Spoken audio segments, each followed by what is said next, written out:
sunana Sanata Garba Yakubu Lado don takarar gwamna na PDP na jihar Katsina.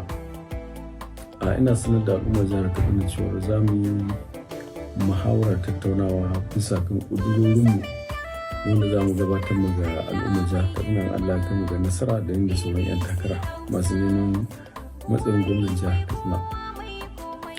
Kuma wannan shiri za a yi ne da BBC Hausa da karfe 10 na safin Allah ya kan ranar Litinin mai zuwa 23 ga wata.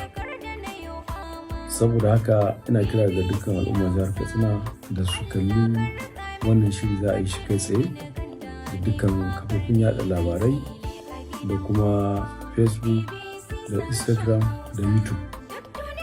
Akwai kuma damar yin tambayoyi gare mu ga dukkan abin da muka bayyana wanda al'umma ke neman ƙarin bayani. Na haka ina kira ga dukkan al'ummar jihar Katsina su yi ƙoƙari su zamanto sun kalli shirin